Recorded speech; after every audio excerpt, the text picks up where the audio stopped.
Reincarnated with the strongest system. Chapter 451, The Dice Has Been Cast Part 1. He did what? Connor slammed his fist on the table as he looked at a certain parrot monkey with bloodshot eyes. Oliver, we've known each other for a while. Are you telling me that Floyd tried to kidnap William's family members in order to coerce Celine and make him submit? Are you telling me the truth, or are you just spouting bullsh*t? So, you didn't order him to do anything of the sort? Oliver asked back. He eyed Connor and used his special eye that could see through all things to know whether the leader of Diaz was lying or not. I didn't order such a thing. Connor denied firmly. What I asked Floyd to do was to pass a message to Celine that I want to talk to her disciple William. I didn't instigate him to kidnap his family members because I don't want to make Celine my enemy.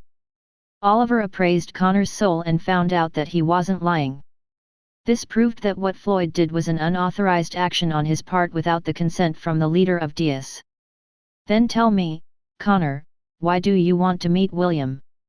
Oliver asked.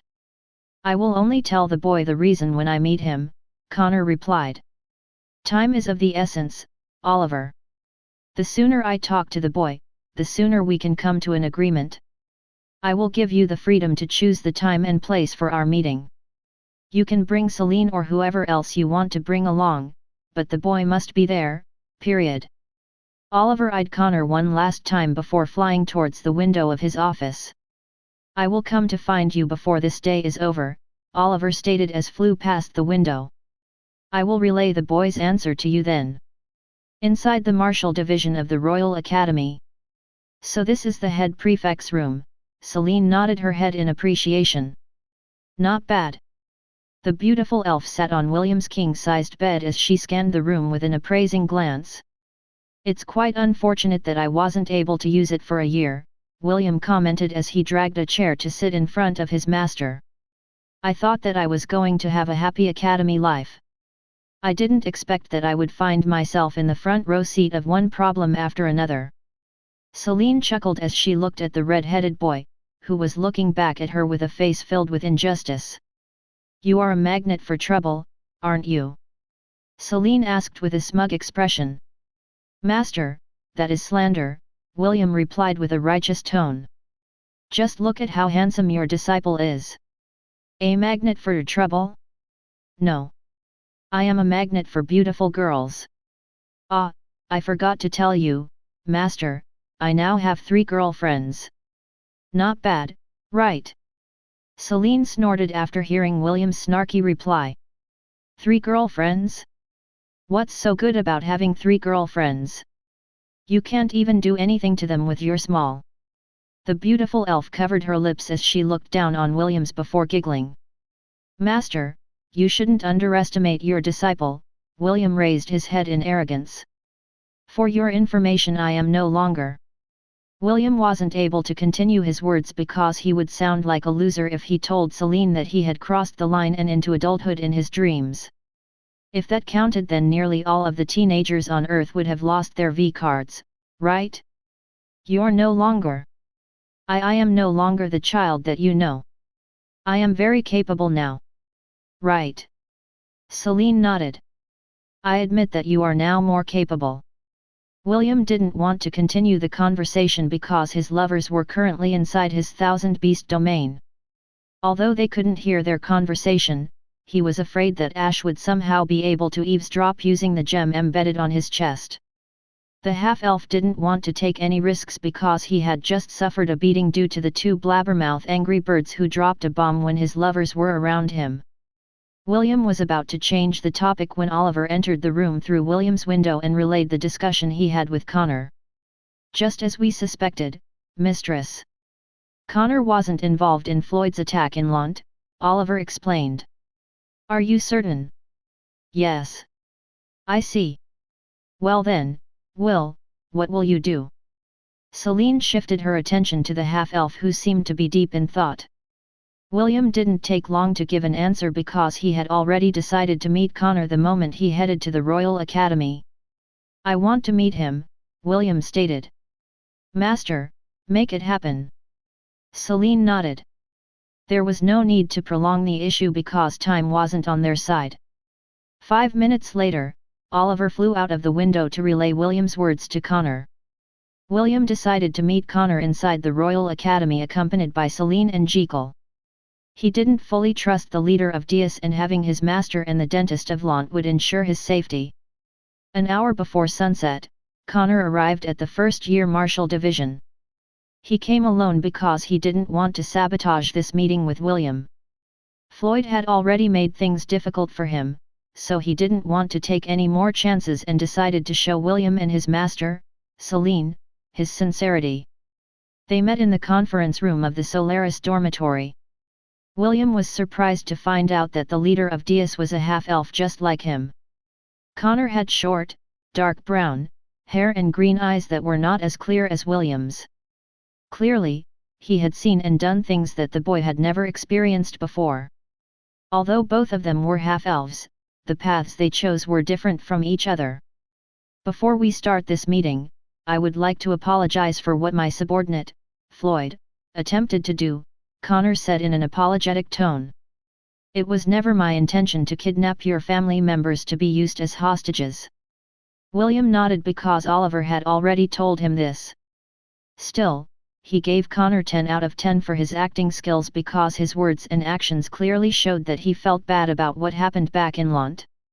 He sure knows how to take the lead in a conversation. William praised the leader of Dias for his ability to make himself look like the victim. Seeing William's acknowledgement, Connor decided to get straight to the point. He didn't plan to use flowery words to butter up the red-headed boy because Connor could clearly see the hidden dislike in William's eyes.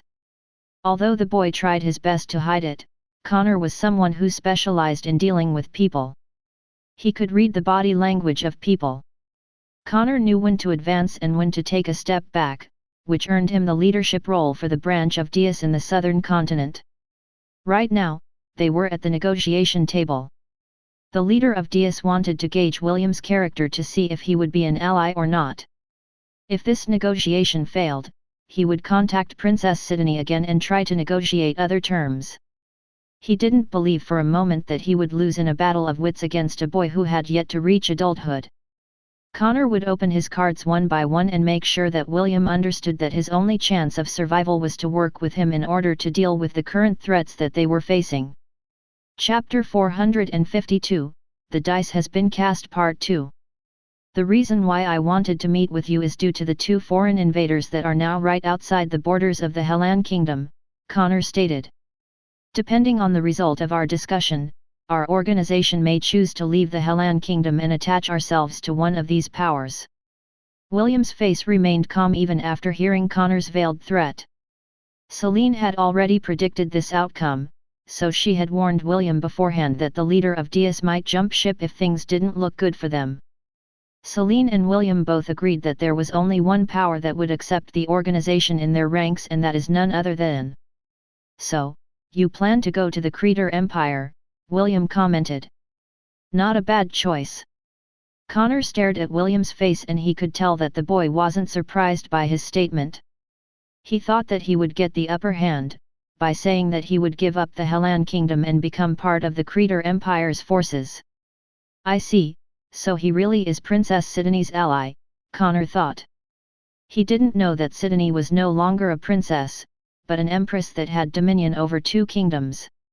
Although her little brother was the one currently ruling the kingdom of Frisia, it didn't change the fact that she was the one that called the shots.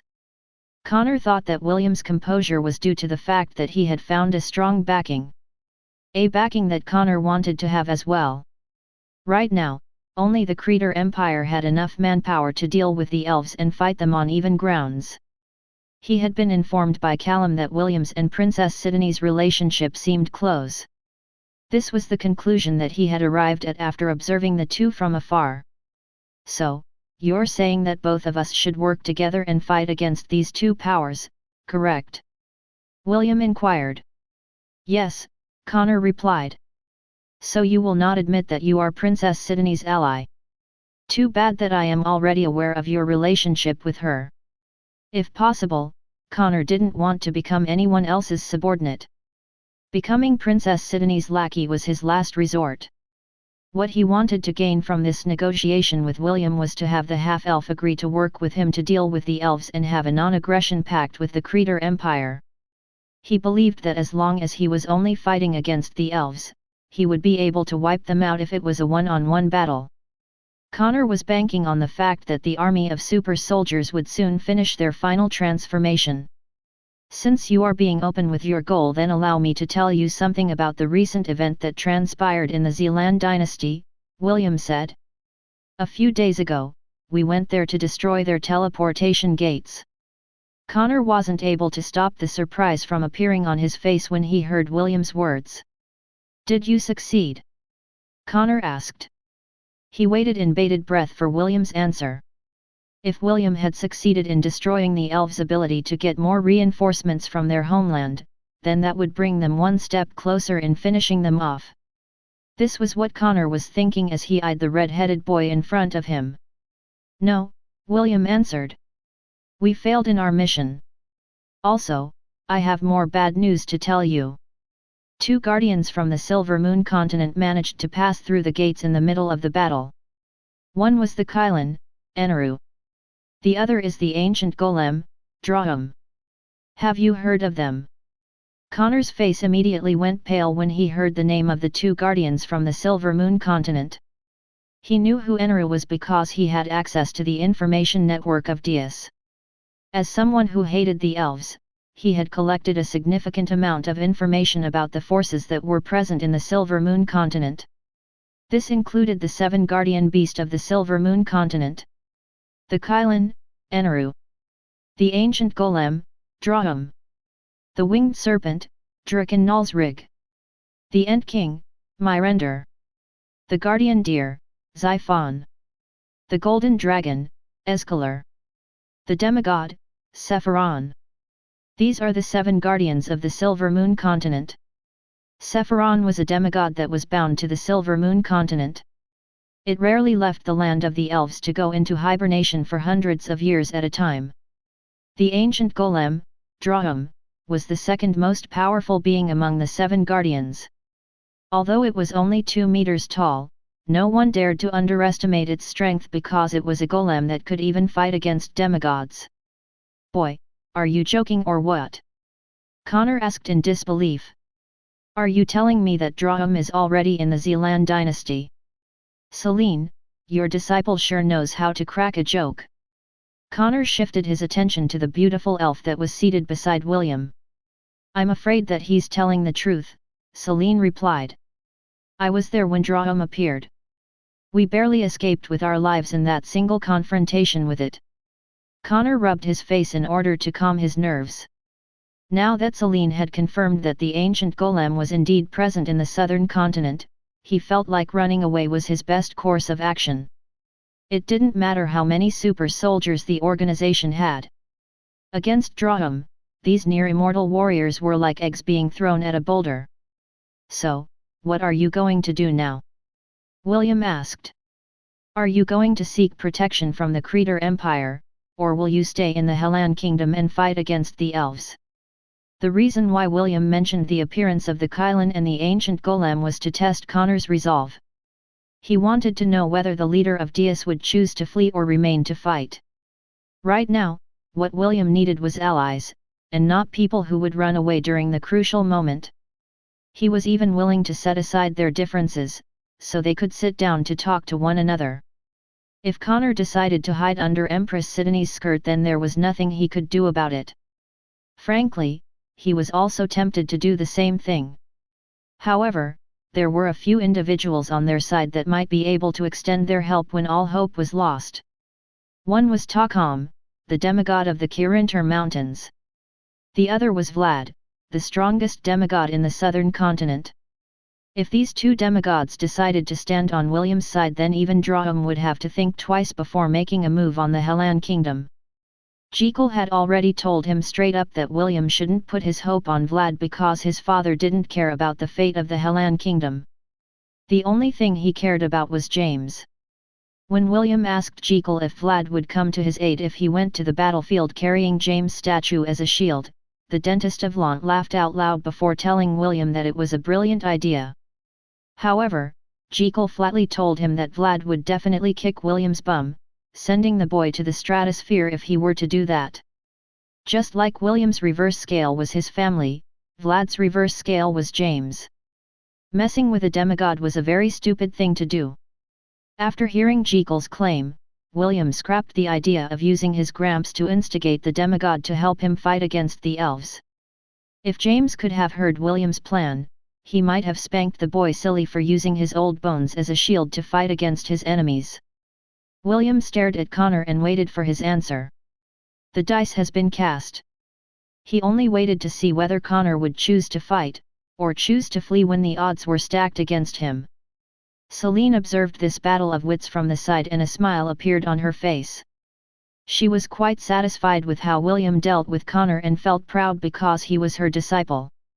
If only he was given a few more years to grow up, I'm sure that he would have been able to surpass my expectations, Celine thought. She sighed in her heart knowing that in a month or two, war would be upon them. A war where many lives would be lost, never to be seen again. Chapter 453, Dungeon Upgrade.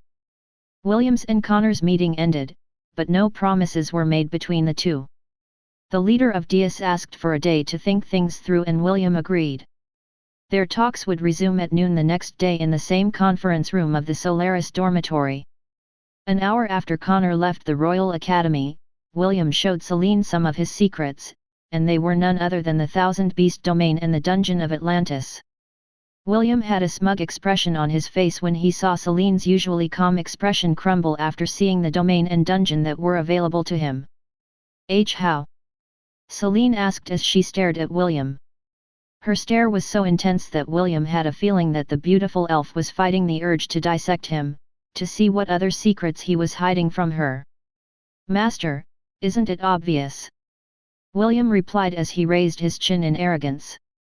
It's because I am so handsome, and so awesome, that I always have fruitful encounters. Don't be surprised if I suddenly acquired a divine artifact or weapon in the future. Just as William was boasting, a rainbow-colored anteater walked past him. Celine's gaze immediately landed on the adorable and unique creature that had fought beside her in the underground cavern. I want this, Celine said as she picked up the demigod who was minding its own business. Kasaganaga glared at the beautiful elf in front of him in annoyance.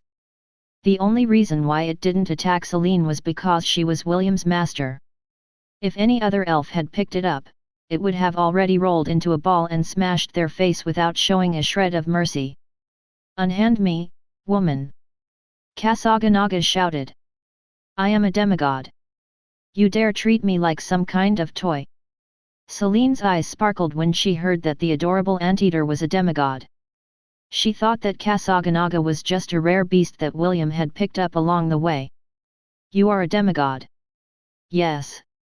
Now, unhand me, woman. Celine looked at William with a serious expression. Even without saying anything, the half-elf could understand what his master was trying to tell him. Sorry, master, William said as he shook his head. Kasaganaga is not a pet.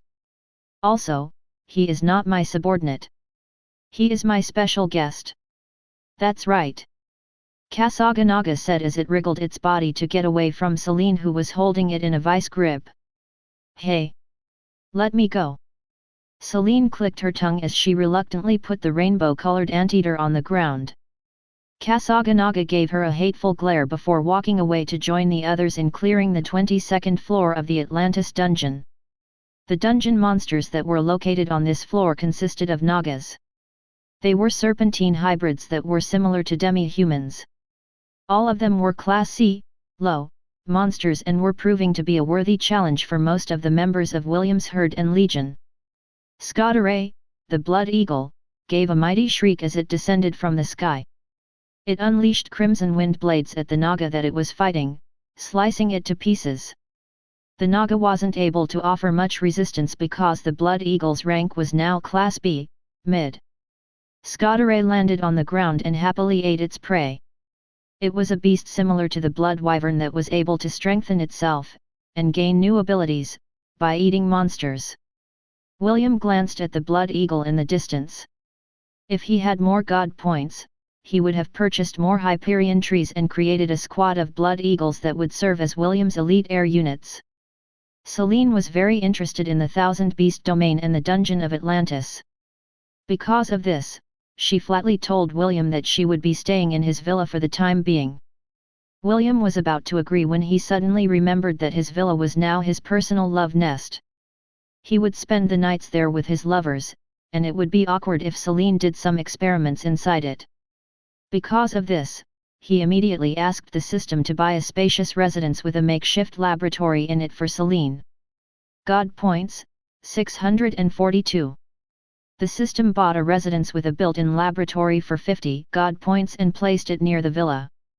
It was close enough for Selene to visit William, but far enough to give both of them privacy. Selene was surprised when she saw the residence that hadn't been there when she toured the Thousand Beast domain with William. She eyed her disciple, who was looking back at her with the "I'm so awesome" expression, and decided to not ask him anything.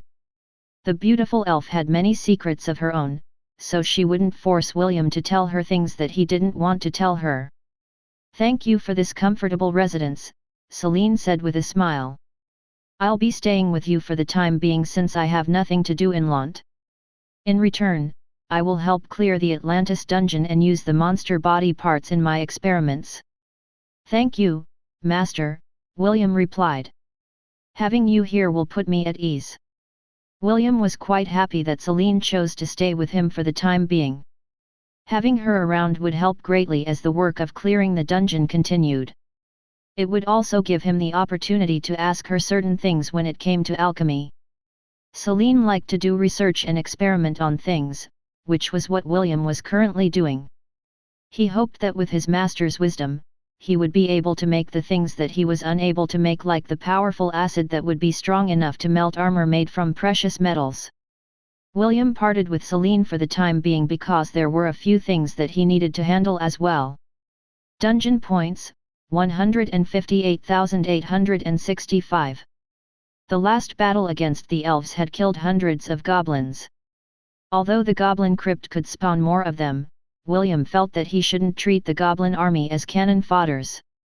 Currently, the leader of the goblin army was none other than the hobgoblin witch doctor whom William nicknamed as Xerxes. His assistant was the hobgoblin chieftain whom William called Rex. Together, they were the two leaders that led the goblins to battle. William had already tweaked the goblin crypt and stopped the production of low-tiered goblins.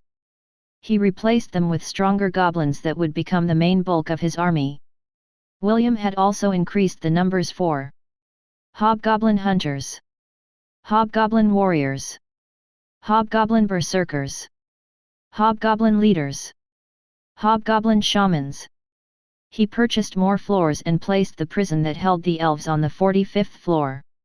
William was surprised when he found out that he had gained a lot of points after killing many of elven prodigies in the battle to destroy the teleportation gates. This allowed the half-elf to add more floors to the goblin crypt and give it another special upgrade. Originally, the 31st floor and above only spawned Dandrouse goblin dogs. Now, William changed the dungeon's setting and made the new floors spawn scavenger goblin dogs. These were the evolved form of the Dandrouse goblin dog, and were powerful Class B, low, monsters that would now serve as the mount of his goblin army. William increased their production rate to ensure that every member of the goblin army would have a mount of their own. Although he had already prepared himself for losses in this war, he wouldn't let his goblin army serve as cannon fodders. He would ensure that they would be properly equipped so that they would be able to terrorize his enemies the next time they met on the battlefield. Chapter 454, The Fate of the Two Princes of the Hellan Kingdom. Prince Lionel and Prince Rufus arrived at the capital of the Anisha dynasty, Veritas. Both of them were dressed according to their rank because Connor didn't want to give Empress Sidonie a bad impression. The young warriors of the Creator Empire escorted the two princes to the throne room to meet with the young empress who had full command of their army. Prince Lionel walked the wide hallways of the palace with anticipation. At first, he thought that the organization finally decided to dispose of him, but was relieved when he was told that he would be sent as a hostage to the current ruler of the Anisha dynasty, Princess Sidonie. I knew that the princess cared for me, Prince Lionel thought as he walked with a spring in his steps. Perhaps she finally understands that I am the only man that can match her intellect and beauty. Walking behind him was Prince Rufus, who had a solemn expression on his face. Unlike his older brother that was infatuated with the princess, the second prince of the Hellan dynasty only felt dread. He felt much safer staying inside a cell in one of Dia's prisons, rather than having an audience with the most beautiful young lady in the continent. Prince Rufus already knew about the power of Empress Sidonie's charm. Since she was the one that his older brother adored, the second prince had also gathered information about her. The two of them were rivals who fought for the throne. It was only natural to know your opponent's weaknesses. For Prince Rufus, meeting Empress Sidonie was similar to walking to the gallows for an execution. Once he was charmed, he would no longer have a will of his own and would only follow Empress Sidonie's every order. No matter what happens, I will not make eye contact. Prince Rufus vowed in his heart. I don't care if this stupid brother of mine becomes a mindless puppet. I still want to see Rebecca. I refuse to be charmed.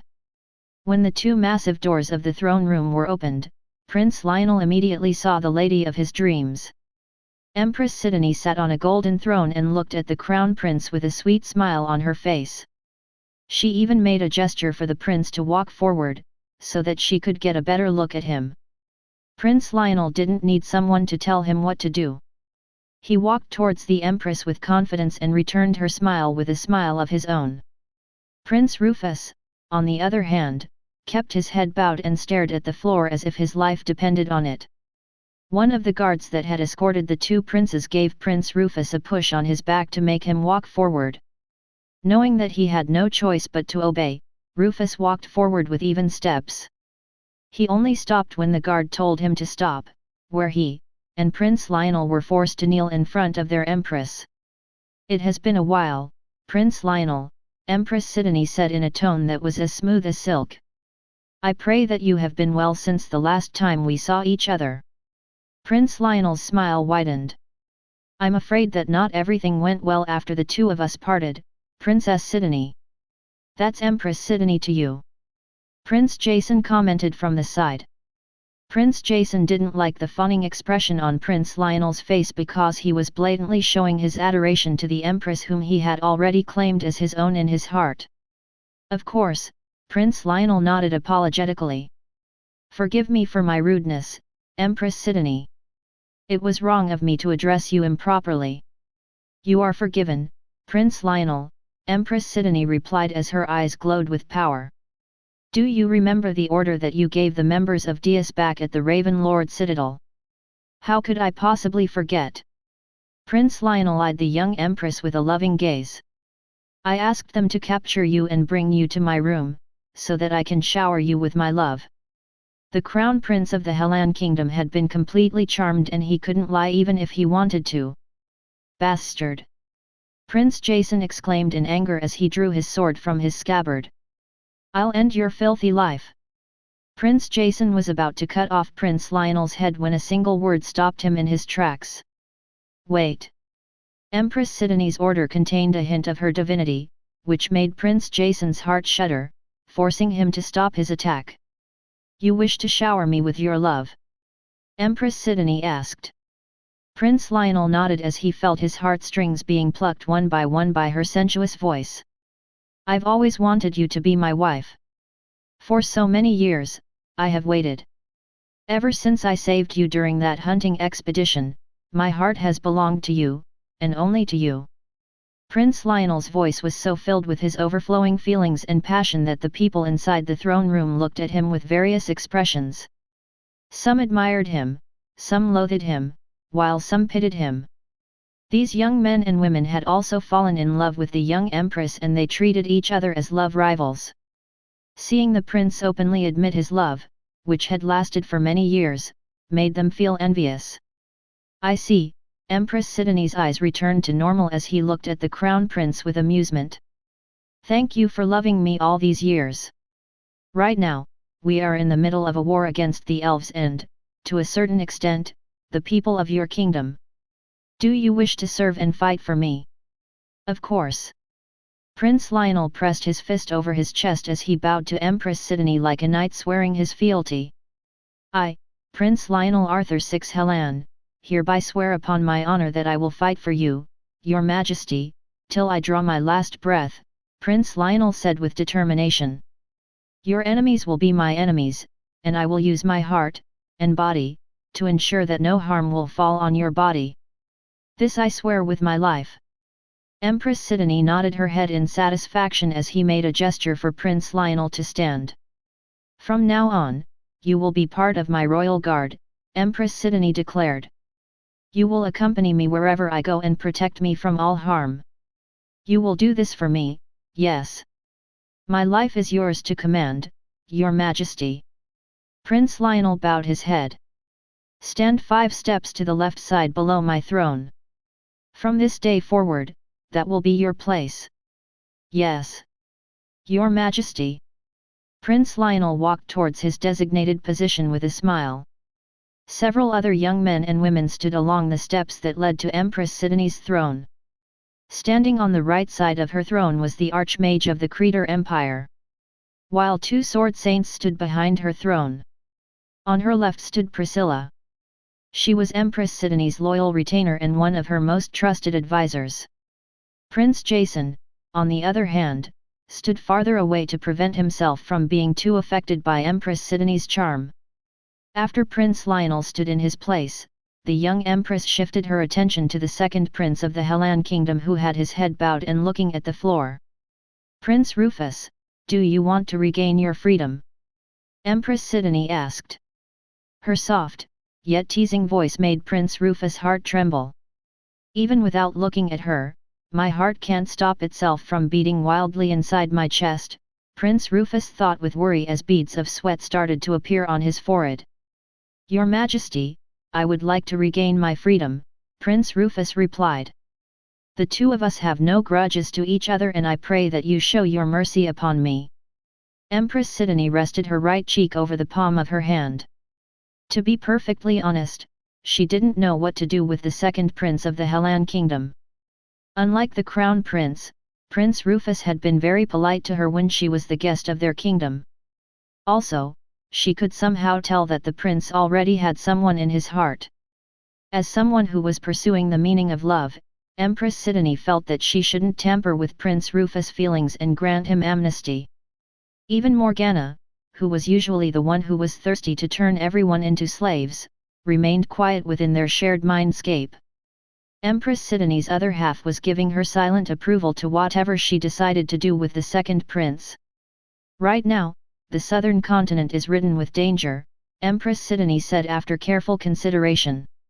You will remain here as my guest and will be treated according to your rank and standing.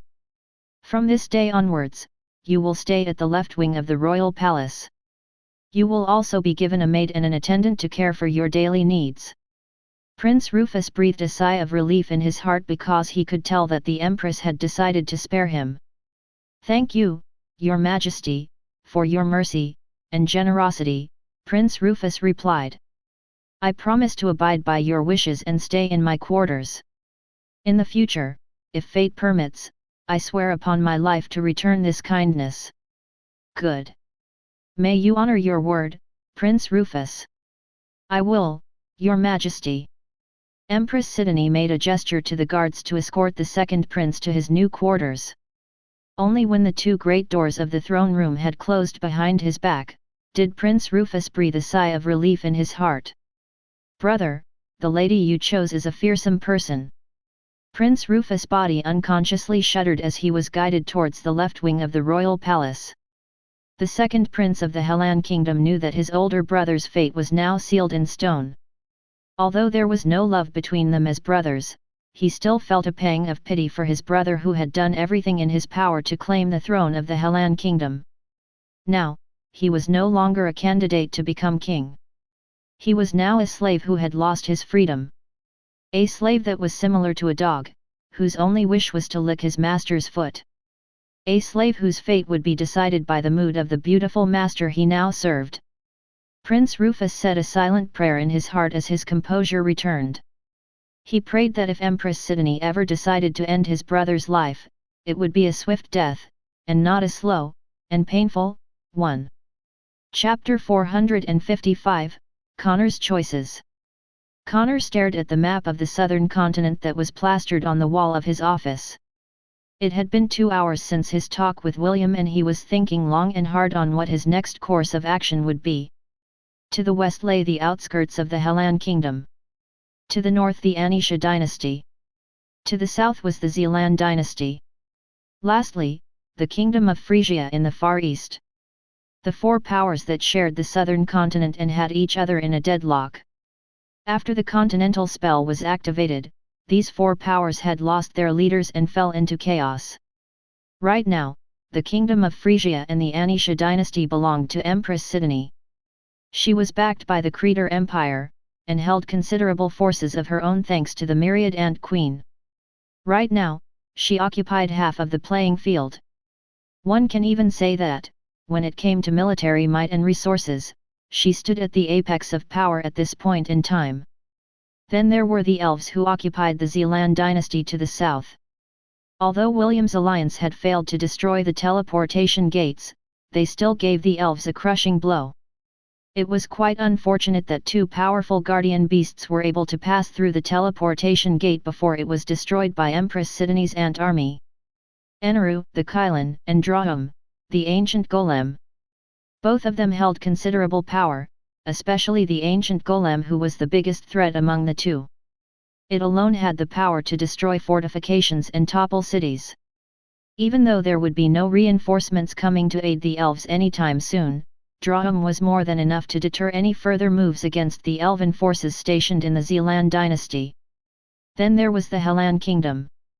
Among these 3 powers, it was currently the weakest of them all. Connor sighed as his eyes landed on the kingdom where he currently was and shook his head helplessly. If only the hidden domain hadn't disappeared, Connor thought with regret. The resources inside would have been more than enough to create tens of thousands of super soldiers that could be used as the main bulk of our vanguard. Connor already understood that the greatest threat they were facing was Drahum. If he could somehow convince Empress Sidoni to keep the pseudo-demigod at bay, he was confident that he and William would be able to overwhelm the elves if they worked together. The problem is that I don't know the strength of the forces that Selene's disciple has, Connor mused. Since they launched a preemptive strike to destroy the teleportation gate, that means that they have an army or something similar that is strong enough to defeat the elven defenders that are stationed to protect their means of calling for more reinforcements from the Silver Moon continent.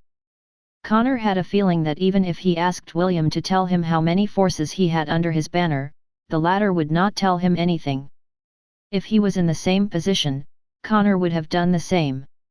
I only have 2 choices, Connor mused as he looked at the Anisha dynasty. Swear my allegiance to the Empress Sidoni, and have the backing of the Creator Empire, or stay in this kingdom that has no hope of defeating the elven army.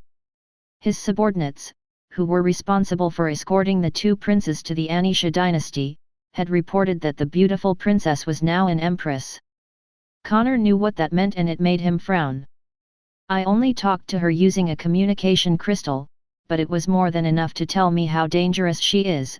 Connor's fists unconsciously clenched when he remembered the talk he had with Empress Sidoni. Connor had a nagging feeling that if he ever allied himself to the Creator Empire, the young empress would not take any chances and use her charm ability on him. The leader of Dias wasn't too confident that he would be able to resist her, even if he used artifacts that would increase his resistance against charm. Connor laughed wryly as he rubbed his forehead with his hand. If you think about it, what other choice do I have? Connor gritted his teeth as his gaze landed on the lands of the Hellan kingdom.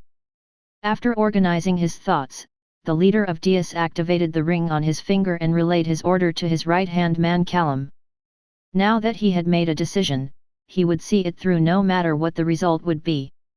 William focused on controlling the flames of purification as the ingredients inside his yin-yang cauldron merged together. Although he looked calm on the surface, he was also feeling anxious about what Connor's decision was going to be. He never thought that there would come a time when he would be forced to put aside his differences with the organization and work towards a common goal together. In order to not dwell on this anxiety, he decided to just increase the level of his alchemist job class by concocting acid bombs for his Rainbow Bird Aerial Brigade. For now, he had only been able to create an acid that was strong enough to melt reinforced steel. It was a far cry from what he had envisioned, but William knew that it couldn't be helped. He was only an amateur that was throwing things at the wall to see what stuck in place. 2 minutes later, the yin-yang cauldron glowed, indicating that the concocting process had succeeded. Experience points gained, 5,000. William wiped the sweat on his forehead using the back of his hand, before siphoning the newly concocted acid to small bottles that he would later distribute to the Ingrae birds. The rainbow-colored birds were currently helping his forces clear the dungeon of Atlantis. His lovers were in the dungeon as well because they didn't want to disturb William when he was crafting things on his own. William had just sealed the last bottle of acid when the door of his room suddenly opened. Celine looked at her disheveled disciple and the bottles of acids that were neatly arranged on the floor beside him. She sniffed and her nose immediately wrinkled when she detected the foul stench of acid in the air. "I didn't know that you also knew alchemy," Celine said as she crossed her arms over her chest. "Is this one of those job classes you told me about in the past?" William nodded as he placed all of the acid bottles inside his ring of conquest. He then used his water magic to clean his yin-yang cauldron before storing it in the ring as well. "Is there something you need, Master?" William asked. He knew that Celine wouldn't come find him unless it was something important, so William focused his attention to her and waited for her answer. "Connor contacted me a few minutes ago to tell me that he wanted to talk to you. I'm guessing that he has made his decision." "I see. By the way, Master, what time is it?" William had been too busy with his experiments to check the time, but he was sure a day hadn't passed since he had his meeting with the leader of Dias. "The clock just struck midnight," Celine replied. "Connor is someone that doesn't want to waste any time after he makes a decision. Go take a bath first before meeting him. We don't want our possible ally to change his mind because of your disheveled state." Celine smirked before leaving the room. Although she wasn't 100% certain, she had a feeling that Connor would agree to the temporary truce and join their alliance. William watched his master go before he breathed a deep sigh of relief. He was hoping that Connor wouldn't wait until morning before making a decision, and it seemed that he had read the man right. The red-headed boy headed to the bathroom to take a bath as per his master's wishes. "Well then, I wonder what choice he made," William thought as he turned the knob of the shower, allowing the cold water to sprinkle over his body. It was not only Connor who was at the crossroads, William was there as well. If Connor decided to ally with him, then he would have no choice, but to set aside the condition of the Titanic troll hound, who was hell-bent to have its vengeance against the man named Floyd who was responsible for its mutation. If Connor decided no to ally with him, but to flee, then he would be forced to take full command of the Hellan kingdom. In the absence of the king, the princes, the prime minister, and the commander of the First Night Order, William automatically became the new regent of the Hellan kingdom. Prince Ernest could have that role as well, but the young prince was currently at the Kirinter Mountains, away from the conflict of the different warring factions that ravaged the land. If possible, William wanted to let the prince stay under the protection of Takam. That way, there would still be a chance to reclaim his right, if ever the kingdom fell into enemy hands. Chapter 456, Taking One for the Team. The flying carriage carrying the insignia of the Angorian war sovereign landed in Lant. 3 days after William and Connor finalized the conditions of their alliance, he decided to go back to his hometown to inform Prince Alaric about the details of their cooperation with Dias. Just as he expected, Prince Alaric wasn't happy about working with the organization who was responsible for this whole mess. However, the Crown Prince of the Zealand dynasty also understood that it was their only chance of winning against the elven army. "Very well," Prince Alaric replied. "We will travel to the city of Gladiolus to coordinate with Connor. How about you? What are you going to do?" "I will keep on looking for allies to aid us in battle," William stated. "Although the current threat we are facing are the elves, we still don't know what the Creator Empire is thinking. It is also possible that they have plans for complete dominion of the southern continent. Prince Alaric sighed. This was also one of the worries in his heart. It was not only the elves who were planning to call for reinforcements from their homeland. The Creator army was doing that too. William and Prince Alaric shared a knowing glance at each other. It was highly possible that the Creator Empire was only waiting for the Hellan kingdom, and the elves, to exhaust each other before they moved in for the kill. They were currently in an advantageous position, and once they made their move, it would send waves rolling in every direction. How resilient are you against charm? Prince Alaric suddenly inquired out of the blue. William smirked because he already knew what the Crown Prince was thinking. You want me to visit Empress Sidonie and ask her for help? Prince Alaric nodded. As fellow humans, it is only natural to unite against the threat of a different race. If we can get her aid to wipe out the elven army, then it would still be a victory on our side. The Crown Prince was about to say more when he suddenly remembered that William was not a fellow human and was considered to be a member of a different race. Cousin, I apologize if I have offended you. Prince Alaric hurriedly apologized because he had forgotten that William was a half-elf and not part of the human race. It was not my intention to include you in the race that I want to be wiped out. William waved his hand in a casual manner because he understood what Prince Alaric was trying to say. There's no need to apologize, William replied. About your proposal, I think it is also a good idea to visit Empress Sidonie. This way, we will know if she is hostile towards us or not. Prince Alaric nodded his head. It was better to know who their enemies were. Although both teenagers didn't want the Creator Empire to become their enemy, they had to prepare for this possibility as well. Should I take one for the team and give the Empress my babies? William thought seriously. If I could get her help, then I am willing to make this sacrifice. If Prince Lionel and Prince Jason could hear William's thoughts, both of them would join hands to beat the crap out of the red-headed boy and feed his remains to the fishes. They would refuse to believe that their beloved Empress would extend her help to William if the latter agreed to give her his babies. In fact, they would definitely hack him to pieces before the half-elf could even touch a strand of her hair. Meanwhile, in the northern regions of the Hellan dynasty, an important meeting was taking place. Only the myriad ant queen of the Anisha dynasty could have commanded the warrior ants to attack the teleportation gate, Elador said with conviction. Right now, they are the greatest threat that we are currently facing. The elders of the different clans, who had accompanied Elador on this mission, nodded their heads in agreement. Alessio, who was the leader of Dias in the Silver Moon continent, was also in the meeting and quietly listened to the conversation. The meeting was being held in an open place because the Kylan, Eneru, as well as the ancient golem, Drahum, were also there to participate. Drahum had already informed them that it could sense the presence of powerful beasts in the direction of the Anisha dynasty that had the ranks of myriad beasts and above.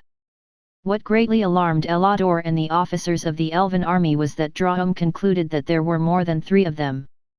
3 is the minimum and 5 is the maximum.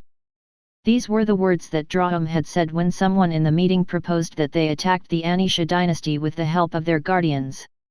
Although Drahum was strong, it was not too keen about fighting 2 factions at once. Although Jekyll was weaker than it, the Dowdy wasn't a pushover. Drahum knew that if it forced Jekyll into a corner, the latter would throw caution to the wind and fight back with everything he had. As one of the 4 evils, a desperate Jekyll was not someone that Drahum would want to face. Drahum knew that the Dowdy would risk his life to devour him, or die trying. The ancient golem was not confident that it would be able to escape if Jekyll decided to bring it down with him no matter what. Your Excellency Eneru, Your Excellency Drahum, is it possible for us to launch an attack on the Hellan kingdom with our current forces? Elador asked. The Kylan snorted as he looked down on the young elf with contempt before glancing at Drahum, who was seated on top of a large boulder. We can, but I will advise against it, Drahum replied. If we leave the Hellan dynasty, the Creator army will move in to conquer it. It is also possible that they will ignore conquering the Hellan dynasty completely, and cooperate with the Hellan kingdom to trap us in a pincer attack. Elador bit his lip helplessly. He had already witnessed William's battle abilities and he had no choice but to admit that he fell short of the half-elf who was also the son of their saintess. Also, what truly made him despair was that his connection with his beast companion had been severed. It could only mean that the silver dragon, Dioldrios, that was given to him by the patriarch of their clan had been killed.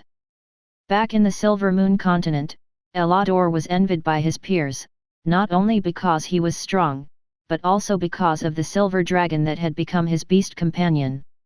Now that he had tasted the bitter taste of defeat in William's hands, the commander of the elven expedition finally understood that he couldn't underestimate his opponents. Although William was a disgrace to their race, he was still half an elf, which gave him racial advantages as well. Half-elves were beings who had the best of both worlds. They were born with the best traits of both of their parents, making them far superior than a normal human and, at times, more powerful than an elf. Ellador didn't believe this in the past, but now he believed it. His greatest wish was to personally step on William's dead boy and spit on his face. This was the only way that he could rid himself of the humiliation that he suffered in the half-elf's hands. Then, what should we do now? Ellador asked after reining in his emotions.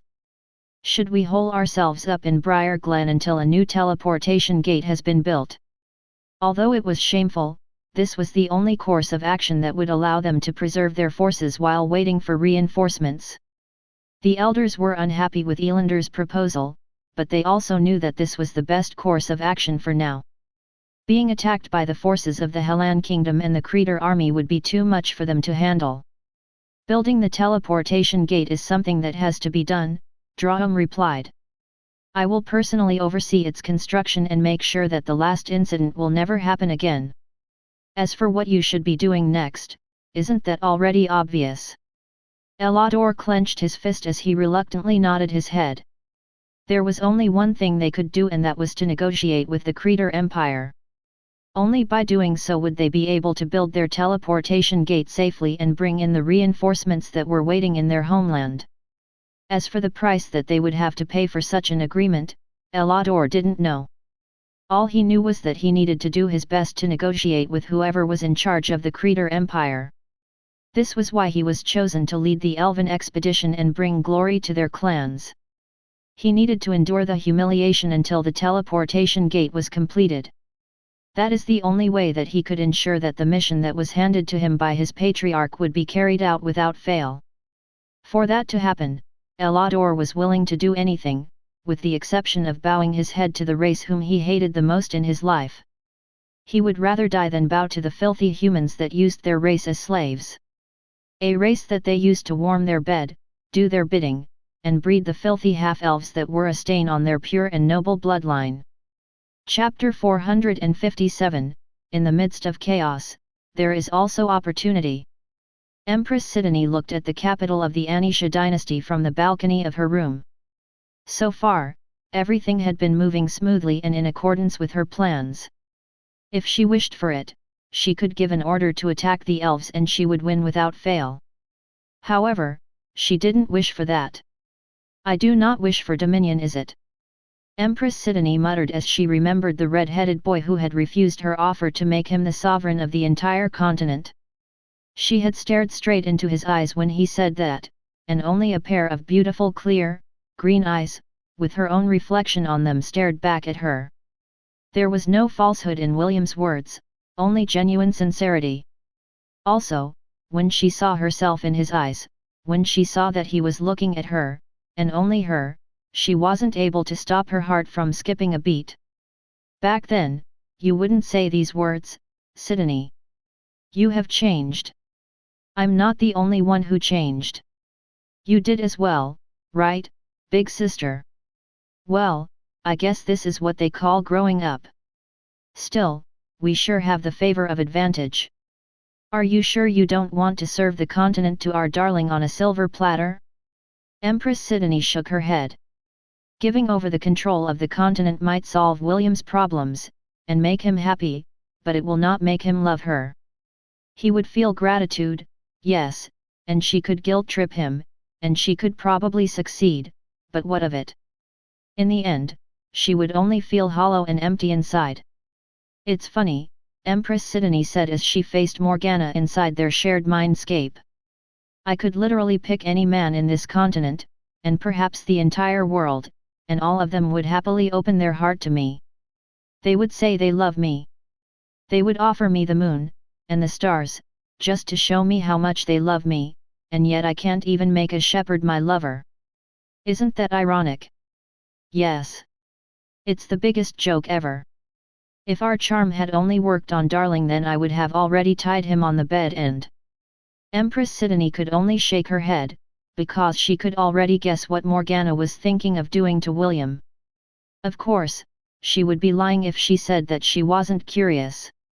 However, since they shared the same body, she had to set certain rules so that her other half wouldn't get carried away and do things that they might regret in the future. Sidonie. I may not be as smart as you, but the way I see it, the elves, Connor, and probably Darling have no choice but to seek an audience with you, in order to negotiate. What will you do when that time comes? Sidonie nodded because she had also thought of this.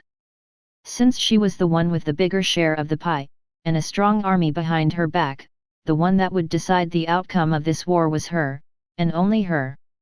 With a wave of her hand, cities would be trampled. With a smile, a nation would fall to ruin. This was the power she possessed, and yet, she, too, didn't want dominion. In the past, she dreamed of being the sole ruler of the southern continent, but now, her goal was different. What she wanted now was love. Love that would melt her heart and make her the happiest woman in the world. A love that would make her feel complete, and a love that could sate her sin. A sin that knew no bounds. No boundaries. A sin that could bring the world to ruin. They said that behind every great man is a great woman, Sidonie said softly. However, the person we chose isn't someone great. Yes. He's not that great. He's arrogant and a narcissist. These are the people I hate the most. That's right. We hate people like this the most. Empress Sidonie smiled as she looked in the west, where the sun was supposed to set. However, due to the dark clouds that hung in the sky, she had almost forgotten how beautiful a sunset was. The most beautiful lady in the continent sighed. What she planned to do was difficult, and the rewards were uncertain. However, she was sure of one thing. All is fair in love and war, Empress Sidonie said. In the midst of chaos, there is also opportunity. Sidonie. Whatever route you choose, I will always be on your side. Thank you, big sister. Night came, and the countless stars twinkled in the sky. The 2 moons of Hestia cast their light upon the world, and yet, within the southern continent, their beauty couldn't be seen. One by one, the lights, powered by magic crystals, illuminated the city. They were like small candles in the night. Candles whose light would disappear, as long as she wished for it. 2 flying carriages soared in the sky. They were being pulled by 2 green dragons of the centennial rank. In front of these 2 dragons was the Hellan, Enru. They had just left the capital of Briar Glen and were now headed towards the Anisha dynasty. Ellador and Alessio brought 6 of their trusted subordinates to accompany them on this journey to Veritas, the capital city of the Anisha dynasty. They were the envoy of the elven race who would negotiate with Empress Sidonie in order to reach a compromise. Only a handful of people knew that Alessio was the leader of the organization, Dias, in their continent, and among those individuals was Elander's patriarch. Ellador had made Alessio his advisor in this expedition, so the latter also enjoyed the limelight in the elven army. The reason why he accompanied Ellador in this mission was due to his counterpart, Berthold, who was also a big shot in the Creator Empire. He was afraid that if he didn't accompany Ellador in this mission, Berthold would make his move and put the elves at a disadvantage. There was also the threat of the young Empress using her charm on Ellador. They had already brought several artifacts that would prevent them from getting charmed. There were also elves that had this unique power, so they had developed ways on how to deal with it. Enru came with them as insurance that the Creator Empire wouldn't do anything funny. Although the Hellan was weaker than the ancient golem, that didn't mean that he was not powerful in his own right. Also, Enru had the unique ability that could instantly teleport all of them away as a last resort. A myriad beast couldn't be charmed so easily. The Ant Queen was only charmed by Sidonie due to the side effects of the continental spell that descended upon the land. If not for it, Empress Sidonie wouldn't have been able to charm it as easily as she did. Remember, do not act arrogant in front of her, Alessio advised. We are the ones seeking a compromise, so you'd better control your temper, Lord Elador. Thank you for your reminder, Sir Alessio, Elador replied. I will play my part well. Even though bowing my head to a human makes my skin crawl, I will do it for the sake of the bigger picture. Good. Alessio nodded. As long as you understand.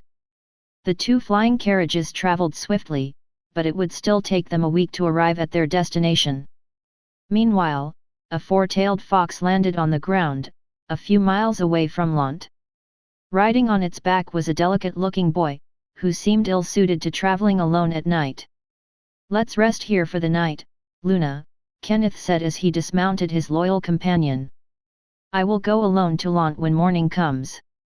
The black fox nuzzled its partner. I understand. I will remain with you until morning, to make sure that you will be able to rest properly. We have been traveling for days, and I know that you are very tired. Thank you. You're welcome. Kenneth brushed the side of Luna's face as the image of William, doing the same to Ella, appeared inside his mind. It's been so long since I saw you, Will, Kenneth said softly. I pray that you're doing fine. Chapter 458, If worse comes to worst, I'll just give her my babies. We can't do that. William shook his head firmly. Why not? Kasaganaga tapped its small foot on the ground. It's the perfect plan. The beautiful elf, who was seated beside William, nodded her head in agreement with Kasaganaga's plan. I also think this is a good plan, Celine said with a smile. As long as Kasaganaga captures the myriad ant queen, that young empress would be willing to compromise. No, master, William once again shook his head. If we do that, we will lose any chance of reaching an agreement with her. Also, that will not make us any different from the organization who tried to kidnap Big Brother Matthew and Eve, in an attempt to use them as leverage. I don't approve of this plan. The three were currently having a casual meeting in the Thousand Beast domain while William made healing potions using the herbs that were gathered inside the dungeon of Atlantis and the sap of the dragon blood tree. Experience points gained, 500. While William busied himself in dividing the mixture into several bottle containers, Kasaganaga once again proposed something. Then let's just ally with them and crush the elves together, Kasaganaga proposed. This is a good alternative, no? William nodded his head. This was why he had decided to travel to the Anisha dynasty to talk with Empress Sidonie. Right now, they had just landed on the ground to take a short break. After eating their lunch, William ordered Dave and Lionheart to rest for 3 hours before they continued their journey. It was not easy to take long journeys, even when one was flying in the sky. While Dave and his beast companion, Lionheart, rested, William returned to the Thousand Beast domain to craft potions.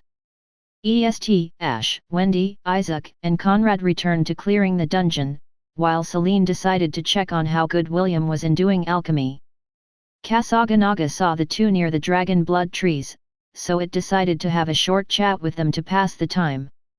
However, due to the purpose of their journey, the small chat transformed into a strategy meeting with Kasaganaga proposing that they kidnap the myriad ant queen and use it as a hostage to force Empress Sidonie to cooperate. William knew that the Kasaganaga was only half serious in planning to kidnap the ant queen. What it really wanted to do was to eat the ant queen, so that it could increase its rank in the fastest way possible. How long before we arrive at the city of Veritas?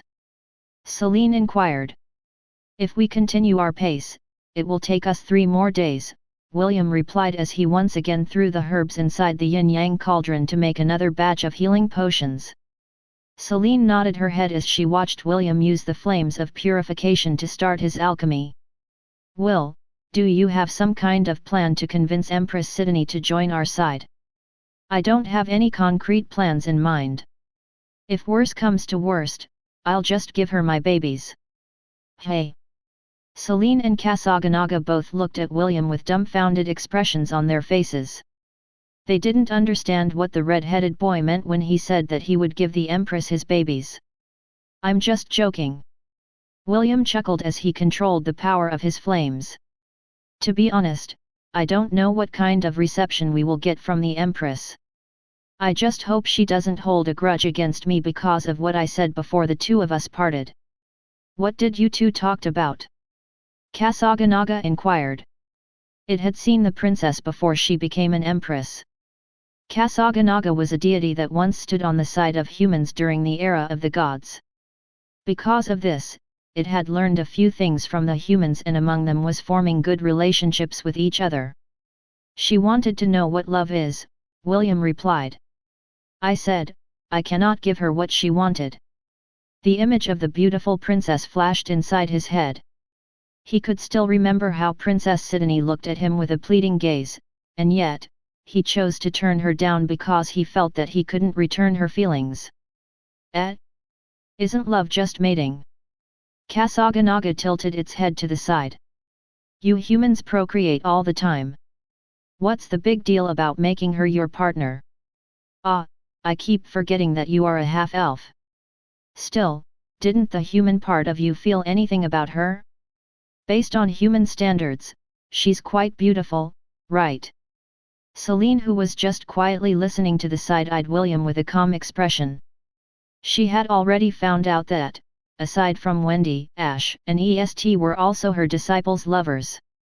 The beautiful elf was also shocked when she found out that William's first friends were not real boys, but girls who had been cursed by a goddess. When William showed Selene the gem embedded in his chest, as well as the story behind it, her impression of Ash grew by a good margin. She had heard that when mermaids give someone half of their heart, it meant that they had chosen that person to be their partner for life. Although the circumstances behind it were complicated, it didn't change the fact that Ash didn't hesitate to save William during his time of need.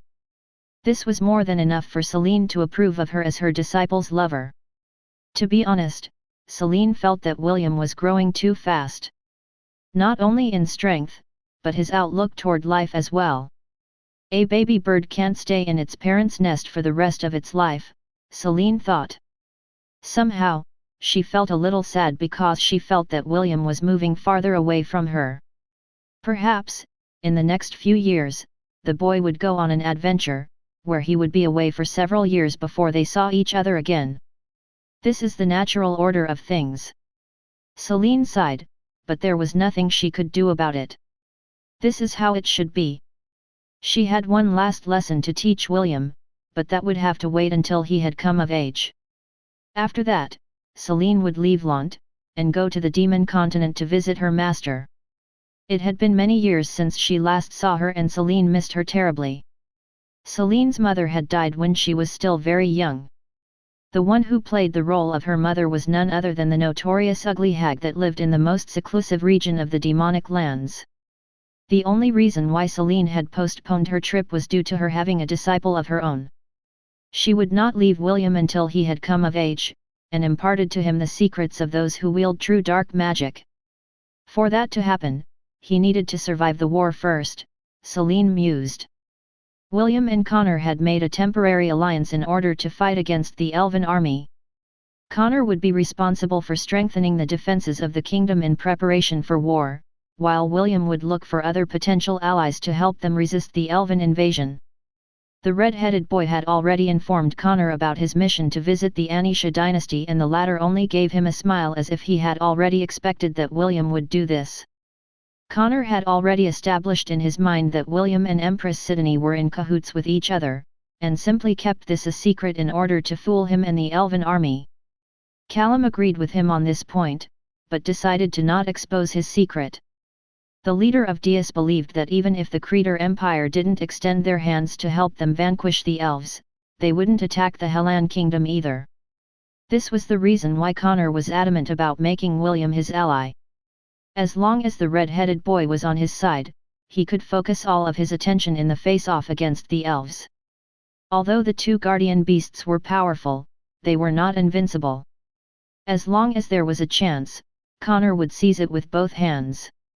Just like he did many years ago when he became the leader of Deus in the southern continent. Chapter 459, We will cross that bridge when we get there. A few days later, the elven envoy arrived at the capital of the Anisha dynasty, Veritas. Since they were the ones seeking an audience, the elves had curbed their arrogance. Even Eneru didn't make too much fuss because he could sense several presences that were in the same league as him. You may proceed.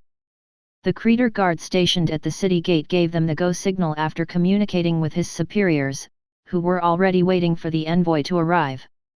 The Kylan and the two flying carriages were led towards the palace by 4 escorts mounted on flying ants. After landing in their designated area, the Kylan, Eneru, transformed into a white-haired man, who seemed to be in his early 30s. As a mythical beast, he had the ability to take on humanoid form, just like Jekyll. Elador and Alessio led the way, while Eneru walked in the rear. It was the formation that they had agreed upon beforehand, just in case something unexpected happened during their mission. It didn't take long before they arrived at the doors of the throne room where the young empress was waiting for them. Elador stepped forward with confidence as the guards guarding the door pushed it open. The moment his eyes landed on the young empress, the commander of the elves felt his heart shudder. The artifacts he was wearing were already activated, and yet, he was barely able to resist the gaze of the young lady who was looking down at him with a teasing smile. A light cough broke him out of his daze, as Eneru unleashed some of his aura, to shield Elador, as well as the rest of the elves from Sidoni's charm. That was close. Elador gasped internally as he tried to forcefully calm the beating of his heart. This woman is dangerous. Elador had to admit that even without the power of her charm, he couldn't stop himself from being attracted to the beautiful lady in front of him. The rumor of the young empress being extremely beautiful was already well known to them. However, knowing and seeing her in the flesh was completely different. Elador knew that even if he hated humans to the bone, he wouldn't mind making an exception, and make Empress Sidoni his woman. Greetings, travelers who came from faraway lands, Empress Sidoni said with a smile. Her soft and silky voice once again made Elander's heart tremble. The commander of the elves still had a calm expression on his face, but inside, his emotions were a mess. Although we have traveled many miles to get here, your smile alone made the trip worth it, Your Majesty, Elador replied as he gave a brief bow. Empress Sidoni's smile widened as she gave Elador a slight nod. She then leaned on her throne as she waited for the elves to state their reason for their visit. Oh my, the elves sure live up to their reputation for being good-looking. This specimen is not bad. Although he still falls short compared to Darling, he will make a good pet that I can rest my foot on.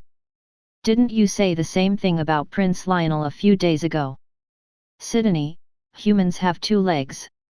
Having 2 footstools is perfectly acceptable. One for the left, the other for the right. Then how about my cousin, Prince Jason? Empress Sidoni inquired. Him? Well, I guess he can be a good chair that we can sit on. With the looks he has been giving you, I'm sure that he is nearing his limit. Too bad, the one we plan to have first dibs on us is none other than Darling. Empress Sidoni and Morgana looked at the elven envoy with great interest. They already knew that the good-looking guy with white hair was the Kylan of the Silver Moon continent. Aside from him, there was also one adult in the group of teenage boys and girls who were looking at Sidoni with varied expressions. Your Majesty, I am the commander of the elven expedition here in the southern continent. Our reason for our visit is to seek an alliance with you, Elador said in a voice that reeked of honey. The 2 of us don't have to fight each other, we can split the southern continent in half and become good neighbors with each other. Good neighbors? Empress Sidoni raised an eyebrow. I like having good neighbors. However, why would I settle to having neighbors when I can have the entire continent as my property? Ellador smiled as he appraised the young empress' bearings. He had been trained to look for the telltale signs that he could exploit during negotiations. So far, he hadn't seen any openings in Empress Sidonie's posture or words that she had directed at him. Uniting the land under one banner is good, but can the Creator Empire really do that? Ellador questioned. The moment the continental spell loses its effect, the barrier that prevented the other forces from advancing here will collapse.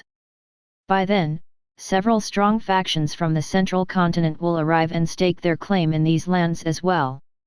Ellador paused as he scanned the officers of the Creator Empire who were also present inside the throne room. The Creator Empire alone will not be able to stop their advance. However, if we become allies, we can work together to protect our domains, Elander stated. If we work hand in hand, then this land is as good as ours. How about it, Your Majesty? Empress Sidonie nodded her head in agreement. A day before the elven delegation arrived, they had a high-level meeting at the palace and discussed the future plans of the Creator Empire. Prince Jason, Berthold, as well as the other high-ranking officers of the Creator Empire had urged Empress Sidonie to conquer all the lands of the southern continent. A/N, just in case some of you may have forgotten, Berthold is the leader of the organization that is stationed at the Creator Empire. The young empress listened to their proposal, but still shook her head in the end. The reason? It is because they would not be able to retain these lands once the continental spell lost its effect.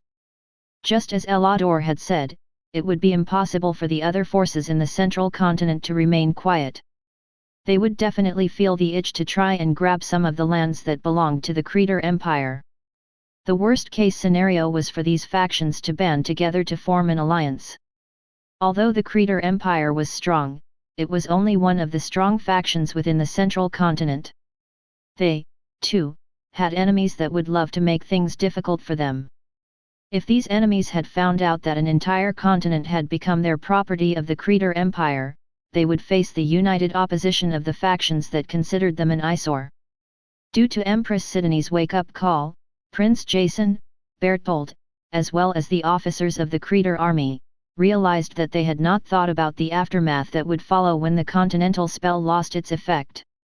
True, they might have united the entire southern continent under their banner, but the repercussions they would receive afterwards were something that they might not be able to brush off like a passing breeze. Empress Sidonie covered her lips and gave an angelic chuckle that made the elves who had sensitive hearing almost prostrate themselves in front of her. If not for the constant aura that Enru had been releasing to protect them, the elven delegation would have already succumbed to the young empress' charm. What happens after the continental spell loses its effects is of no concern for me and the Creator Empire, Empress Sidonie replied. We will cross that bridge when we get there. Commander Ellador, tell me, are you confident that you will still be alive to see that day happen? Empress Sidonie's statement was like a guillotine blade that hung over the elven delegation's head.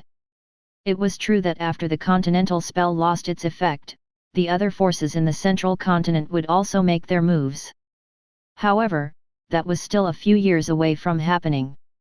At the present time, Empress Sidonie could conquer the lands and unite them under one banner because she had the strength to do so. Ellador understood that for that to happen, the Creator Empire would have to deal with them first. And frankly, he wasn't confident that their army would be able to endure her army's beating. They had already lost thousands of elves under William's hand and more were lost under the surprise attack that was aimed at their teleportation gate. If not for the fact that the archmage guarding the teleportation gate had reacted in time and called for help, Enru and Draum wouldn't have arrived to turn the tide in their favor. Ellador stared straight at the eyes of the beautiful empress who was looking down on him with disdain. He knew that if he couldn't convince her into becoming their ally, then their desire to conquer the southern lands would meet its end. Chapter 460, What can you offer me in exchange for an alliance? There's no need for us to be hostile to each other, Your Majesty, Alessio stepped forward. Like what our commander has said, we came here to seek an alliance. Naturally, we are willing to agree to certain conditions and pay proper compensation to make this a reality. Alessio gave Berthold a sidelong glance before shifting his attention back to the young empress who had the entire negotiation under her thumb. He felt irate about the fact that he had to act submissive in front of humans, but this had to be done in order for his race to have a chance at survival. "Your Majesty, do you desire something?" Alessio inquired. "Something you want the most in the world? Perhaps we can help you acquire it. Are you confident that you can give me what I want?" Empress Sidonie answered. She was half tempted to tell them what Morgana had whispered to her inside their shared mindscape, and that was to bring a certain red-headed shepherd to her, all tied up, and ready for some whiplashing. This thought almost made her laugh out loud, but she managed to hide it well by giggling like a little girl that was about to receive a present from her parents. Ellador sucked in a deep breath as Sidonie's giggle passed through his ears. He was starting to doubt if the artifacts he brought along to counter charm were working, because the young empress' simple gestures were enough to make his heart skip a beat. "Of course," Alessio nodded. "We are more than capable of making this happen. Tell me, Your Majesty, what is it that you want the most?" Before Empress Sidonie could even answer, the doors of the throne room opened wide. A handsome, red-headed boy swaggered inside with a dazzling smile on his face. Everyone in the throne room looked at the new arrival with curiosity. Elander's face broke out into an expression of anger when he recognized the boy that had appeared in front of him. The corner of Sidonie's lips curled up into a smirk as she gazed at the shepherd who had rejected her not once, but twice. Morgana, who was looking through Sidonie's eyes, was half tempted to take over her other half's body, and order the elves to knock William unconscious, so that she could tie him up on her bed. "You! What are you doing here?" Ellador roared in anger. His weapons had been confiscated before entering the throne room, so he could only glare hatefully at the half-elf who was not even paying any attention to him. Alessio raised an eyebrow as he appraised the half-elf in front of him. He had already heard of William's existence because Alessio had exposed his identity in the meeting they held before coming to the Anisha dynasty. "So, he is the son of the Saintess as well as that human hero, Maxwell," Alessio mused as he eyed William from head to foot. "He has his mother's eyes and that man's distinctive red hair." Alessio glanced at the seething Ellador by his side before shifting back his attention to William who had his arms crossed over his chest, and was looking at Empress Sidonie with a fearless gaze. "Well, this is an unexpected surprise," Empress Sidonie said in a mischievous tone. "To what do I owe the pleasure of having Sir William personally come for a visit?" Elander's expression paled when he heard the subtle happiness in the young Empress' tone. With this alone, he could tell that William and Empress Sidonie knew each other and seemed to be on good terms as well. Prince Jason also didn't miss this subtle change in his cousin's tone and directed his attention to the handsome half-elf who was now busy looking at a hand mirror while combing his hair. If not for the fact that he had an image to maintain, he might have already grabbed the mirror from the boy's hand and smashed it on his face. The Grand Archmage, who was standing beside Sidonie's throne, glanced at the young empress before staring at the red-headed boy who had stolen the limelight. His curiosity was instantly piqued because he had been paying attention to Empress Sidonie since she had arrived in the kingdom of Frisia. Although Empress Sidonie hid it well, she was unable to conceal it from the Grand Archmage who had already seen many things in his lifetime. This was the first time he had seen the young empress struggle to contain her emotions when looking at a person. It was fairly easy for him to know that the half-elf in front of them was not someone ordinary in Empress Sidonie's heart.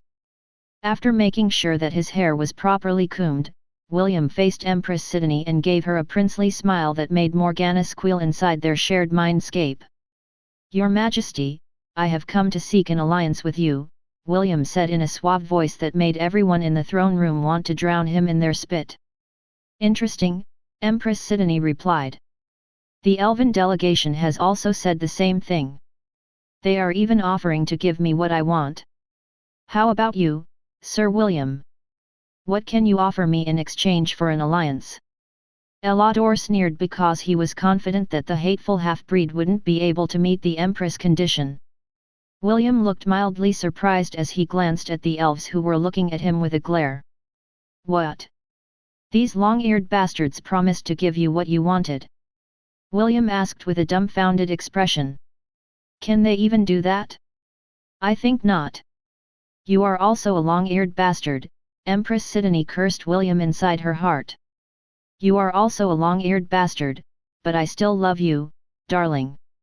The elves looked at William in contempt. They were very close to ganging up on him to erase the smug smile on William's face. What do you mean that we can't meet Empress Sidonie's demands? Ellador challenged. You are just a filthy half-breed whose only good point is being born as the son of our saintess. Due to his hatred towards the half-elf, Ellador wasn't able to stop himself from exposing his identity. Empress Sidonie, Morgana, the Grand Archmage, Prince Jason, as well as several officers of the Creator Empire now looked at William in a different light. They have heard about the saintess of the elves that watched over the World Tree, but none of them knew that she had a son, and a half-elf to boot. William shrugged as if Elander's revelation wasn't a big deal to him. He didn't mind others knowing about who his mother was. The reason he came here was to negotiate with Empress Sidonie, not to discuss his heritage in public. Empress Sidonie, I am willing to give you what you want in order for you to ally yourself with the Hellan kingdom, William said with a determined look on his face. I am willing to give you my babies. The entire throne room became eerily quiet before exploding into a commotion. Prince Lionel, and Prince Jason, had already unsheathed their weapons as they stared at William with bloodshot eyes. Ellador, Alessio, and even Eneru couldn't wrap their heads around why William would say something so vulgar, in front of the beautiful empress who could decide the fate of the entire southern continent. If this wasn't courting death, then what William was asking for was a one-sided beating from the young men and women who adored Empress Sidonie from the bottom of their hearts.